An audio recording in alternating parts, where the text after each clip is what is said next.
The argument from Scripture. There are still some people who are persuaded by scriptural evidence to believe in God. A common argument attributed among others to C.S. Lewis, who should have known better, states that, since Jesus claimed to be the Son of God, he must have been either right or else insane or a liar, mad, bad, or God, or, with artless alliteration, lunatic, liar, or Lord. The historical evidence that Jesus claimed any sort of divine status is minimal, but even if that evidence were good, the trilemma on offer would be ludicrously inadequate. A fourth possibility, almost too obvious to need mentioning, is that Jesus was honestly mistaken. Plenty of people are.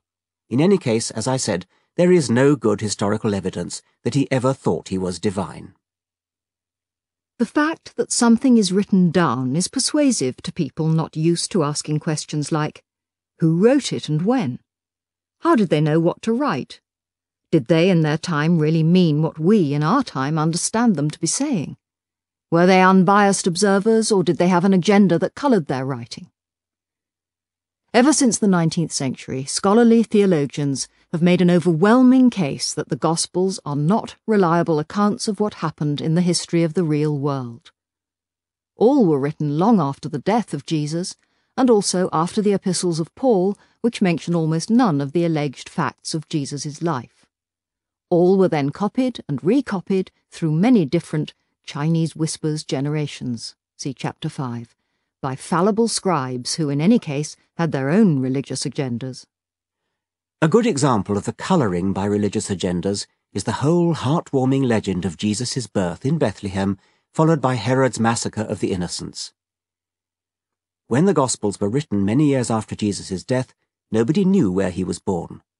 But an Old Testament prophecy, Micah 5:2, had led Jews to expect that the long-awaited Messiah would be born in Bethlehem.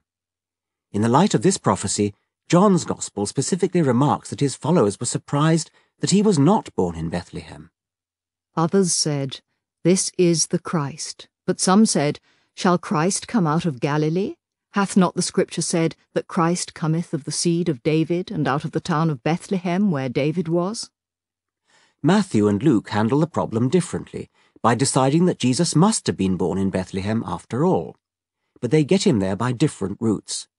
Matthew has Mary and Joseph in Bethlehem all along, moving to Nazareth only long after the birth of Jesus, on their return from Egypt, where they fled from King Herod and the massacre of the innocents.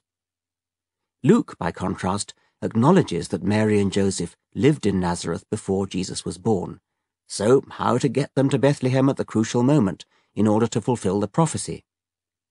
Luke says that in the time when Quirinius, was governor of Syria, Caesar Augustus decreed a census for taxation purposes, and everybody had to go to his own city. Joseph was of the house and lineage of David, and therefore he had to go to the city of David, which is called Bethlehem. That must have seemed like a good solution, except that historically it is complete nonsense, as A.N. Wilson in Jesus and Robin Lane Fox in The Unauthorized Version, among others, have pointed out.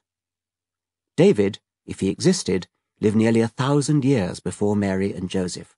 Why on earth would the Romans have required Joseph to go to the city where a remote ancestor had lived a millennium earlier? It is as though I were required to specify, say, Ashby de la Zouche as my hometown on a census form, if it happened that I could trace my ancestry back to the Seigneur de Dacaine, who came over with William the Conqueror and settled there. Moreover, Luke screws up his dating by tactlessly mentioning events that historians are capable of independently checking. There was indeed a census under Governor Quirinius, a local census, not one decreed by Caesar Augustus for the empire as a whole, but it happened too late, in AD 6, long after Herod's death. Lane Fox concludes that Luke's story is historically impossible and internally incoherent, but he sympathizes with Luke's plight and his desire to fulfill the prophecy of Micah. In the December 2004 issue of Free Inquiry, Tom Flynn, the editor of that excellent magazine, assembled a collection of articles documenting the contradictions and gaping holes in the well-loved Christmas story. Flynn himself lists the many contradictions between Matthew and Luke, the only two evangelists who treat the birth of Jesus at all. Robert Gillooly shows how all the essential features of the Jesus legend, including the star in the east, the virgin birth, the veneration of the baby by kings, the miracles, the execution, the resurrection, and the ascension, are borrowed, every last one of them, from other religions already in existence in the Mediterranean and Near East region. Flynn suggests that Matthew's desire to fulfill messianic prophecies, descent from David, birth in Bethlehem, for the benefit of Jewish readers, came into headlong collision with Luke's desire to adapt Christianity for the Gentiles, and hence to press the familiar hot buttons of pagan Hellenistic religions, virgin birth, worship by kings, etc. The resulting contradictions are glaring, but consistently overlooked by the faithful. Sophisticated Christians do not need George Gershwin to convince them that the things that you're liable to read in the Bible, it ain't necessarily so. But there are many unsophisticated Christians out there who think it absolutely is necessarily so, who take the Bible very seriously indeed as a literal and accurate record of history and hence as evidence supporting their religious beliefs. Do these people never open the book that they believe is the literal truth? Why don't they notice those glaring contradictions? Shouldn't a literalist worry about the fact that Matthew traces Joseph's descent from King David via 28 intermediate generations, while Luke has 41 generations? Worse, there is almost no overlap in the names on the two lists. In any case, if Jesus really was born of a virgin, Joseph's ancestry is irrelevant and cannot be used to fulfill, on Jesus' behalf, the Old Testament prophecy that the Messiah should be descended from David. The American biblical scholar Bart Ehrman, in a book whose subtitle is The Story Behind Who Changed the New Testament and Why, unfolds the huge uncertainty befogging the New Testament texts. In the introduction to the book, Professor Ehrman movingly charts his personal educational journey from Bible-believing fundamentalist to thoughtful skeptic, a journey driven by his dawning realization of the massive fallibility of the Scriptures. Significantly, as he moved up the hierarchy of American universities from rock bottom at the Moody Bible Institute, through Wheaton College, a little bit higher on the scale but still the alma mater of Billy Graham, to Princeton in the world-beating class at the top, he was at every stage warned that he would have trouble maintaining his fundamentalist Christianity in the face of dangerous progressivism. So it proved, and we, his readers, are the beneficiaries.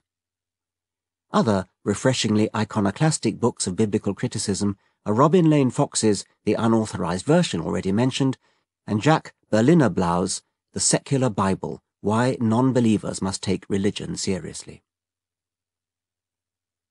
The 4 Gospels that made it into the official canon were chosen, more or less arbitrarily, out of a larger sample of at least a dozen, including the Gospels of Thomas, Peter, Nicodemus, Philip, Bartholomew, and Mary Magdalene. It is these additional Gospels that Thomas Jefferson was referring to in his letter to his nephew. I forgot to observe, when speaking of the New Testament, that you should read all the histories of Christ, as well of those whom a council of ecclesiastics have decided for us to be pseudo-evangelists, as those they named evangelists, because these pseudo-evangelists pretended to inspiration, as much as the others, and you are to judge their pretensions by your own reason, and not by the reason of those ecclesiastics. The Gospels that didn't make it were omitted by those ecclesiastics, perhaps because they included stories that were even more embarrassingly implausible than those in the 4 canonical ones. The Gospel of Thomas, for example, has numerous anecdotes about the child Jesus abusing his magical powers in the manner of a mischievous fairy, impishly transforming his playmates into goats, or turning mud into sparrows, or giving his father a hand with the carpentry by miraculously lengthening a piece of wood. A.N. Wilson, in his biography of Jesus, casts doubt on the story that Joseph was a carpenter at all. The Greek word tekton does indeed mean carpenter, but it was translated from the Aramaic word nagar, which could mean craftsman or learned man.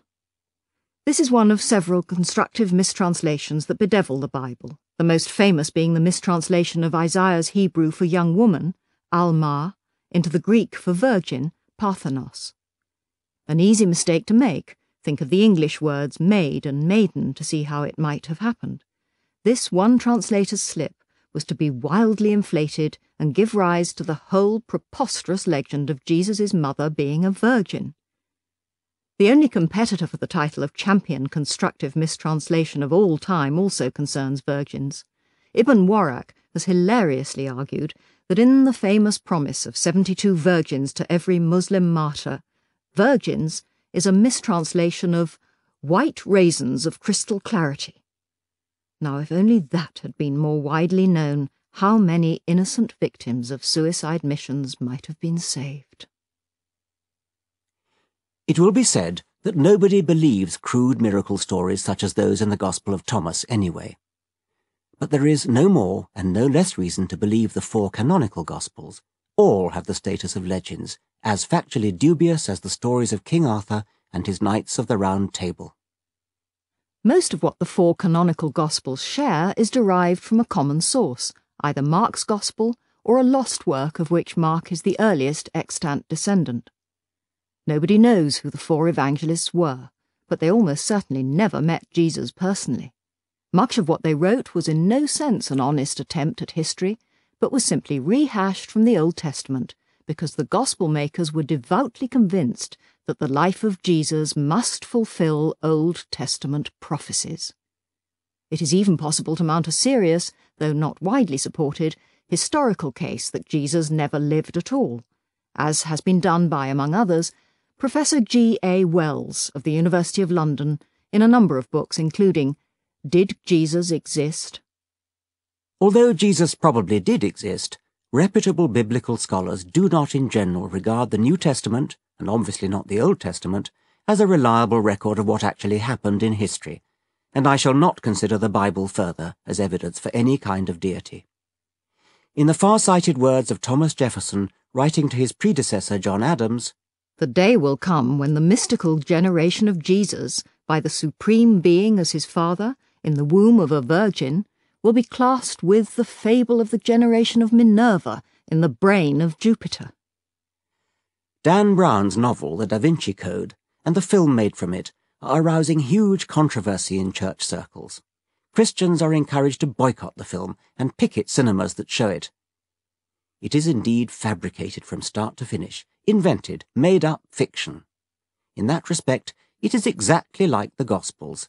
The only difference between the Da Vinci Code and the Gospels is that the Gospels are ancient fiction, while the Da Vinci Code is modern fiction.